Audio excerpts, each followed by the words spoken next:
Olá pessoal, tudo bem? Vamos para mais uma aula de redação. Na semana passada nós vimos o tema Problemas e Prioridades para 2018. Esse tema é um tema bastante pertinente porque nós estamos num ano de eleição e você deverá então delimitar 2 problemas ou mais problemas que você julga importante e então discorrer sobre. Eu fiz essa redação para nós analisarmos e vermos quais estratégias podem ser aproveitadas nesse texto ou em outra redação que vocês venham a produzir. Vamos dar uma olhada nessa redação então, começando pela introdução. Muitos alunos falam que sofrem do famoso branco, que é aquela situação em que você começa a escrever e simplesmente bloqueio total, não vem nenhuma ideia. Para essas situações é interessante a gente reservar alguns tipos de contextualizações que cabem em vários temas. Não é o ideal, quanto mais específico melhor, mas aqui tem um exemplo que cabe para muitas temáticas. Vou ler a introdução então e a gente vai perceber como é que a gente pode encaixar essa introdução em vários temas de redação.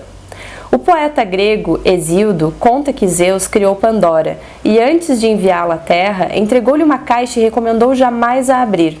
Dentro dela, os deuses haviam colocado um arsenal de desgraças para o homem, e no fundo da caixa ia um dom oculto, a esperança.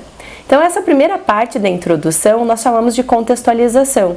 Como ela faz referência a esse mito grego que enumera várias desgraças, então depois dessa contextualização a gente pode apresentar um problema, ou mais de um problema brasileiro, e depois ir montando a tese e construindo esse texto.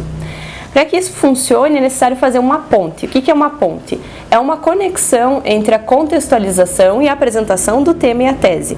Então, vocês podem observar ali na introdução a expressão de modo análogo hoje, ainda enfrentamos alguns desses males mitológicos na sociedade brasileira, como a desigualdade social e a corrupção. De modo análogo significa de modo semelhante ou de modo parecido. Então, com essa expressão eu consigo conectar a contextualização com o mito grego de Pandora. Com o advérbio hoje, eu consigo indicar que agora eu vou voltar o meu olhar para problemas atuais e logo depois eu cito os 2 problemas que eu escolhi para dissertar: desigualdade social e corrupção. Lembrando que o tema que vocês tiveram na semana passada era um tema amplo, problemas no plural e prioridades também no plural. Quando isso acontece no Enem ou no vestibular, você precisa fazer a delimitação do tema. Então eu delimitei em desigualdade social e corrupção. Então a segunda parte da introdução ficou assim, olha lá comigo. De modo análogo, hoje ainda enfrentamos alguns desses males mitológicos na sociedade brasileira, como a desigualdade social e a corrupção, mas elas para as quais intervenções definitivas devem ser priorizadas em 2018. Como o tema também fala em prioridades, colocando a expressão intervenções definitivas devem ser priorizadas, eu também me reporto ao tema. Então o tema foi dividido em 2 partes, desigualdade social e corrupção e intervenções que devem ser priorizadas em 2018. Gostou da introdução? Vamos dar uma espiada então no D1, parágrafo de desenvolvimento 1. Bom, antes de nós olharmos o parágrafo de desenvolvimento 1, quero chamar a atenção de vocês para a tese. A tese é aquela parte da introdução que apresenta a opinião do autor a respeito do tema que ele vai desenvolver. Essa tese, quando é feita numa situação de Enem, ela já deve estar relacionada com as intervenções, com a ideia de intervenções. Você também pode fazer uma tese do tipo roteiro, que é aquela que anuncia o que você vai desenvolver no parágrafo de desenvolvimento 1 e o que você vai desenvolver no parágrafo de desenvolvimento 2. No caso da tese que nós acabamos de ver, ela é do tipo roteiro, porque ela anuncia quais são os problemas que eu vou descrever e vou argumentar sobre como resolvê-los. O problema da desigualdade social e o problema da corrupção. Como essa tese é um roteiro, vocês vão observar que todo o D1 é centralizado no problema da desigualdade social e todo o D2 é centrado no problema da corrupção. É claro que interligando as 2 coisas com o tema geral e buscando em cada parágrafo as prioridades para essa problemática. O primeiro período do parágrafo de desenvolvimento chama-se tópico frasal. Nessa perspectiva, consoante ao jornal El País, 1% da população brasileira detém o mesmo montante financeiro que todo o restante dos cidadãos. Perceba que o tópico frasal inicia com um elemento de conexão. É a coesão com o parágrafo anterior, nessa perspectiva. E esse tópico frasal anuncia que este parágrafo vai centrar a atenção na questão da desigualdade social, utilizando como estratégia para apresentar essa ideia a paráfrase, a referência do jornal El País, com o dado de que 1% da população brasileira detém o mesmo montante financeiro que o restante. O próximo período do parágrafo é o argumento 1.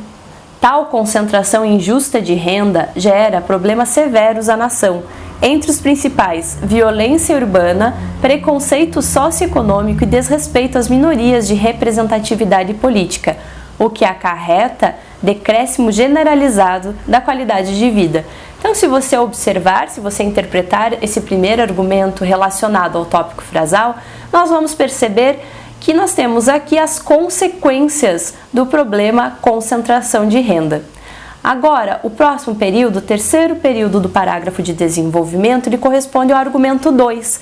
E no argumento 2, como o tema é problemas e prioridades, você vai conseguir notar que eu vou desenvolvendo aqui formas de combater a desigualdade social. Frente a essa realidade, em 2018, ano eleitoral, o governo em andamento, assim como o próximo, deve combater a desigualdade social com gestão de programas para a distribuição de renda, além de investir em educação e em geração de emprego. Então, são apenas 3 linhas, não dá para detalhar muito a intervenção, mas você já percebe um indício, uma preocupação de como reverter essa realidade. E agora, o último período do parágrafo corresponde à conclusão do parágrafo de desenvolvimento. Ele é um período mais curto que o argumento 1 e o argumento 2, possui mais ou menos o mesmo tamanho que o tópico frasal e inicia com um elemento de coesão que finaliza o pensamento. No caso, aqui é o logo. Logo, é fundamental ainda o combate à corrupção, uma vez que é através dela que a desigualdade se sustenta. O que nós vemos aqui nessa conclusão de parágrafo é uma conexão para o próximo parágrafo, que vai centrar o pensamento na questão da corrupção.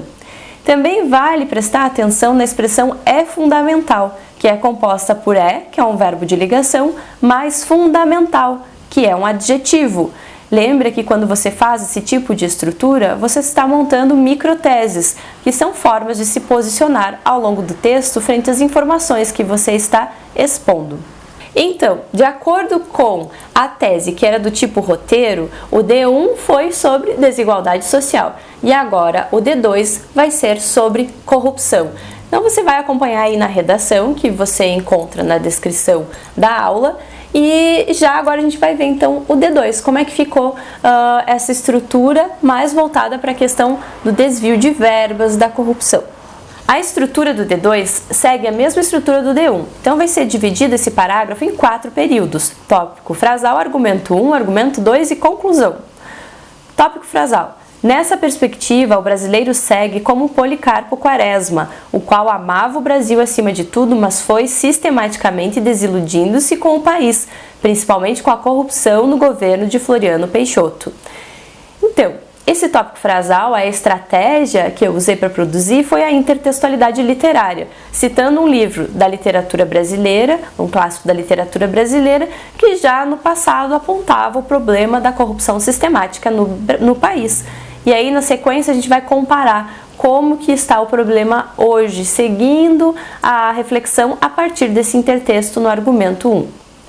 De modo verossimilhante à obra de Lima Barreto, infelizmente vivemos uma crise de representatividade política, pois sabemos que a corrupção desvia os recursos da saúde, educação e infraestrutura, além de ocorrer em todas as esferas governamentais.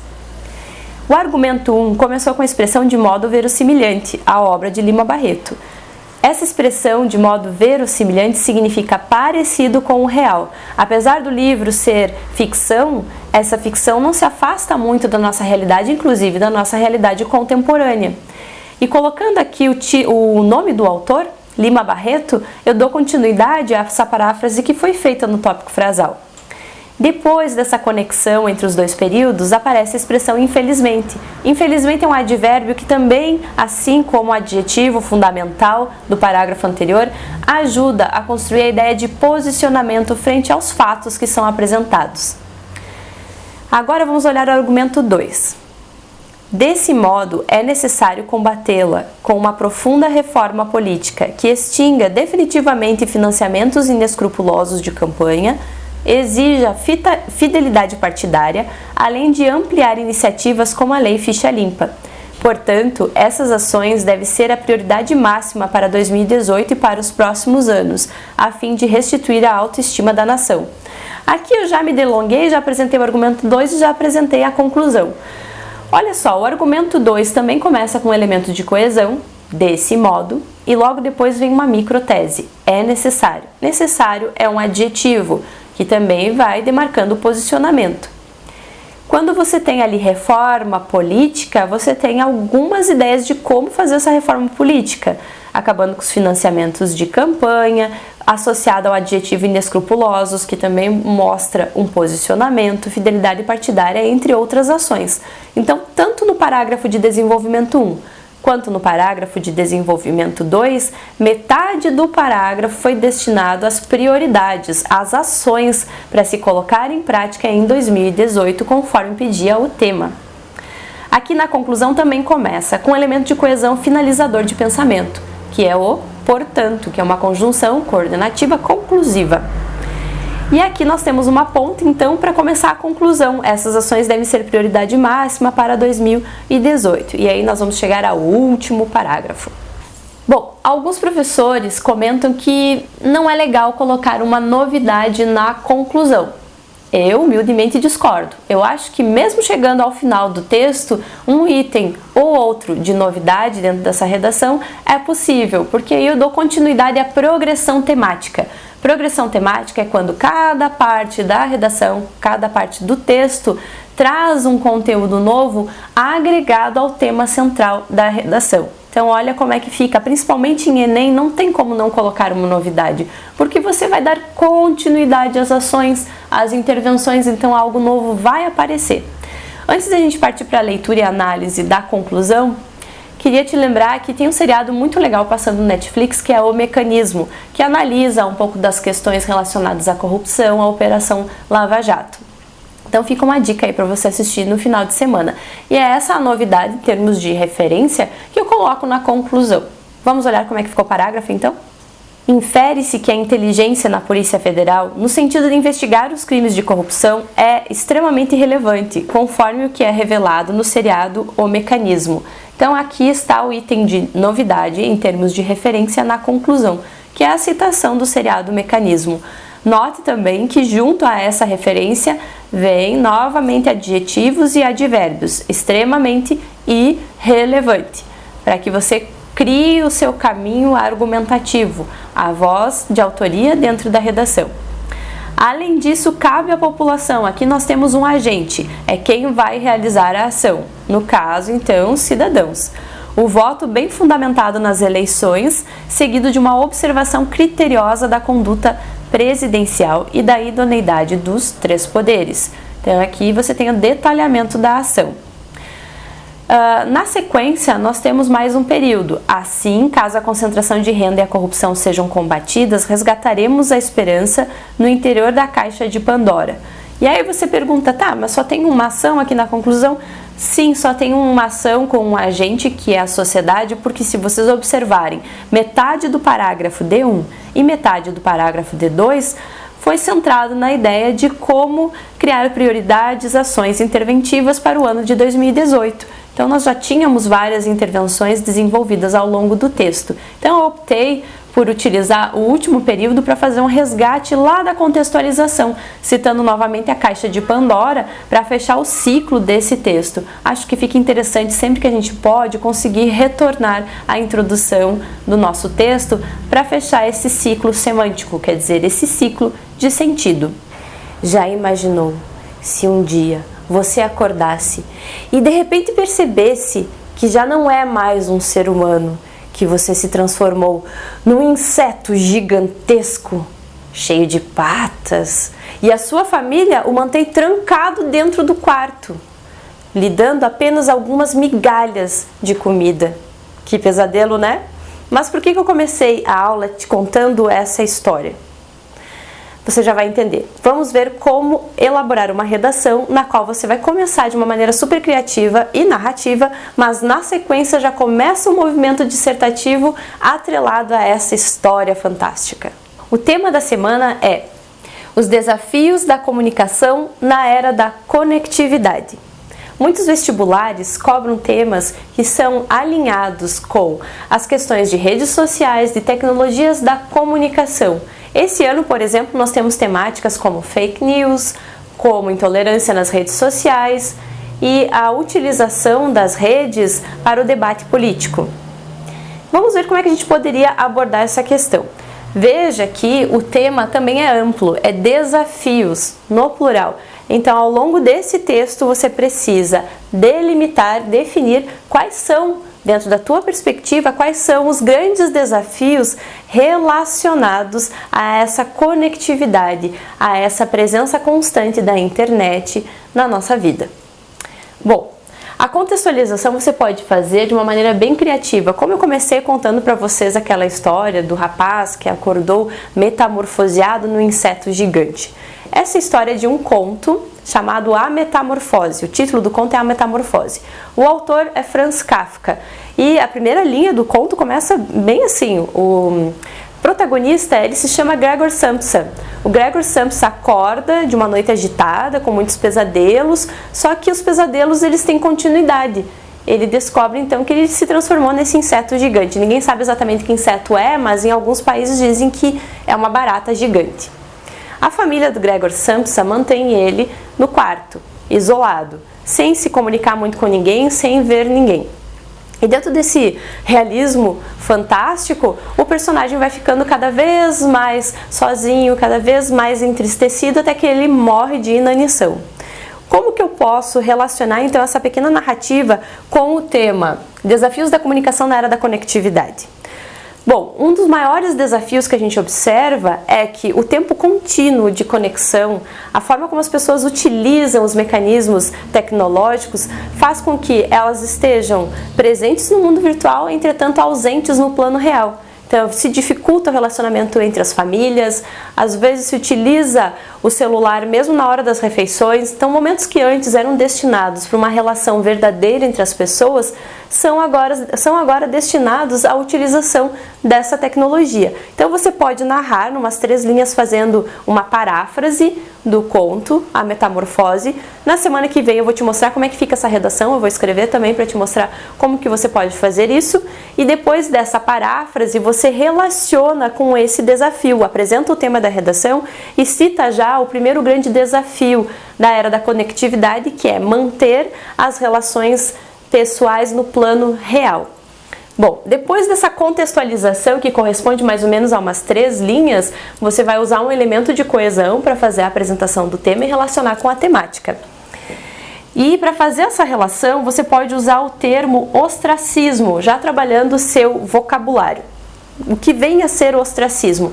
Essa palavra vem de ostra, né? Então é como se fosse uma pessoa presa dentro de uma concha, é alguém que vive isolado. Então você pode afirmar que um dos maiores desafios nesse momento é que as pessoas vivem num certo ou num grande ostracismo, isoladas do plano real e vivendo dentro de um mundo virtual. Isso provoca esse isolamento social. Então, daí depois você tem que apresentar uma tese, né, uma opinião geral que vai centralizar esse texto, que vai centralizar esse tema. Aqui tem uma sugestão de tese. Quanto mais dispomos de tecnologias para a comunicação, mais temos dificuldades na interação genuína. O que seria genuíno, genuína? É algo verdadeiro, né? Porque às vezes você pode analisar o seguinte: lá no seu Facebook e no seu Instagram tem 5.000 amigos, mas quantas dessas pessoas são realmente teus amigos? Se você estivesse no hospital, quem iria cuidar de você? Quem iria estar com você nessa situação? Com certeza não seriam 5.000, talvez 5. Às vezes, a única pessoa que estaria com você nessa situação de cuidado, de internação hospitalar, seria sua mãe, seu pai. E muitas vezes esses não estão nas suas redes sociais, porque você não quer que saibam que você anda publicando, que você anda fazendo. Mas aqueles 5 amigos estão lá, mas serão amigos verdadeiros? Então é nessa situação que a gente vai seguir a reflexão de que uma relação, para ser realmente genuína, ela precisa de presença, ela precisa de um olhar, ela precisa de um contato. Amigos precisam estar presentes. Parágrafo de desenvolvimento 1. Trouxe para você 2 referências, 2 citações para você colocar dentro desse parágrafo, 3 argumentos, não cabem todos eles dentro do parágrafo de desenvolvimento 1. Eu já escrevi essa redação, então eu sei que os 3 não cabem, mas eu já estou te dando uma opção a mais para que você possa escolher. Claro, você pode pensar muitas outras alternativas de argumentos para inserir no interior deste parágrafo. Aqui são apenas algumas sugestões de como você pode desenvolver essa linha de pensamento.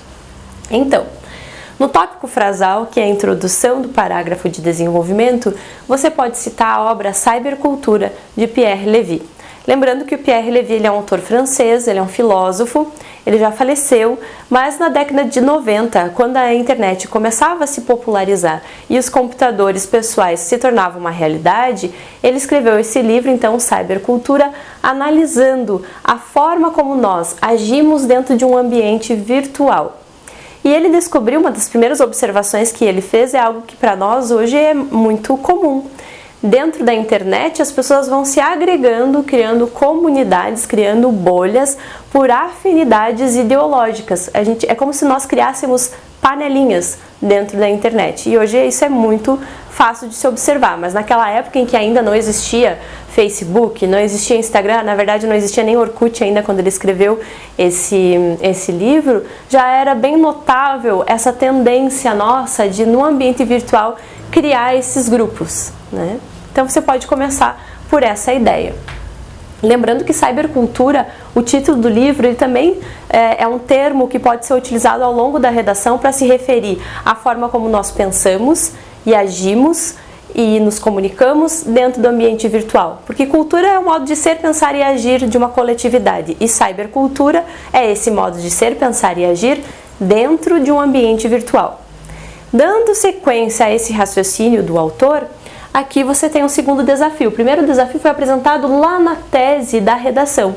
O segundo desafio seria então essa intolerância nas redes sociais. Porque se a gente for no raciocínio de Pierre Levy, quando nós fazemos essas bolhas virtuais e ideológicas, o pensamento que é contrário ao meu gera essa intolerância e essa agressividade na comunicação. Então, o segundo grande desafio é que a comunicação dentro do ambiente virtual seja uma comunicação pacífica, que as pessoas possam dialogar e crescer através do diálogo e não se agredirem por questões de polarização política. Aí o terceiro desafio é a respeito da veracidade da informação. Nós temos um fenômeno bem presente na contemporaneidade que são as fake news, notícias falsas. Essas notícias falsas, elas são tão sérias, a influência delas na nossa vida são inúmeras, como por exemplo a eleição do presidente Trump. O fato de ele ter sido eleito foi motivado inclusive por notícias falsas que foram divulgadas ao longo do processo eleitoral. Então tem uma influência direta na nossa vida se as notícias são verdadeiras ou falsas, se elas são difundidas viralmente falando.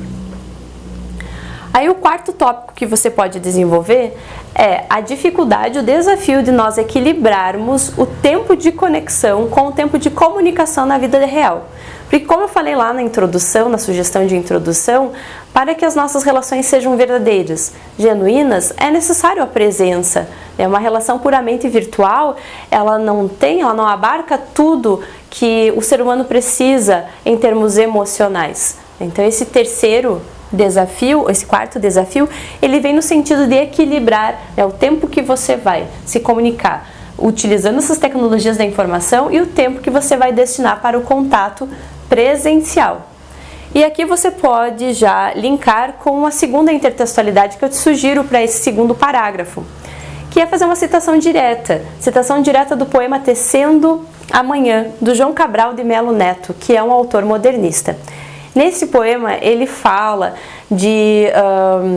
da ideia de que as pessoas precisam umas das outras para viverem. Ele cria essa metáfora através dos galos que se ajudam no cantar amanhã. Então os versos iniciais do poema são mais ou menos assim: um galo sozinho não tece manhã, ele sempre precisará de outro galo.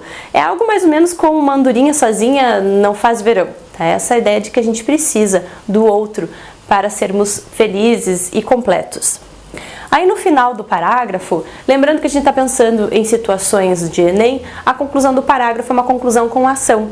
Então a sugestão que eu te faço é utilizar como agente os pais, né, e os pais limitando ou orientando o acesso à internet para os filhos e observando seu próprio uso, porque nós temos também o fenômeno de que muitos pais negligenciam o momento em família, os próprios adultos têm essa dificuldade de desconectar da tecnologia para ter esse tempo de vivência com a família.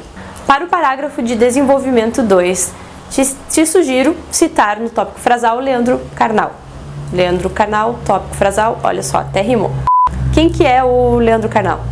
É aquele historiador, professor da Unicamp e palestrante. Ele viaja o Brasil inteiro falando sobre temas contemporâneos e temas históricos. Ele esteve aqui na minha cidade, deu uma palestra muito legal. E olha, o tema da palestra foi a vida em rede. A nossa vida nas redes. E a gente pode aproveitar então o seguinte raciocínio do autor. Ele falou sobre a era pré-web e a era atual. Ele fez uma comparação sobre o nosso comportamento no passado, antes da internet se tornar uma realidade, e agora. Então ele falou que na era pré-web existia uma ligação entre o tempo e o espaço. Como assim? Quando você estava numa determinada situação, por exemplo, uma festa de família, você estava realmente presente, não tinha como escapar da situação, talvez usando imaginação, mas mesmo assim você estava presente. Agora, nós nunca estamos realmente no mesmo lugar, no mesmo tempo, no mesmo espaço, porque eu posso estar fisicamente numa aula de física, de química e com o meu celular escondidinho, olhando outros conteúdos com a minha cabeça num lugar totalmente diferente do que o lugar onde ela deveria estar. Então ele diz que esse é um dos principais fenômenos que ocorre nessa era da comunicação em tempos de internet. Essa disjunção, ele chama assim disjunção, entre o tempo e o espaço. Então, numas duas linhas, você apresenta essa ideia, né, de que o historiador, o professor Leandro Carnal, ele afirma que nós estamos vivendo uma disrupção entre o tempo e o espaço, que hoje ninguém está realmente presente, sempre estamos com a cabeça em outro lugar, utilizando os celulares e outros mecanismos de comunicação. Dando sequência a essa ideia, o argumento 1 pode ser exemplos dessa situação que o Leandro Carnal aponta. Então, as festas de família, em que cada um está usando um celular, as pessoas que saem para jantar com os amigos, mas não prestam atenção em ninguém que está presente, e assim vai. Você pode citar 2 ou 3 exemplos, sempre utilizando adjetivos e advérbios para demonstrar o que você pensa sobre isso.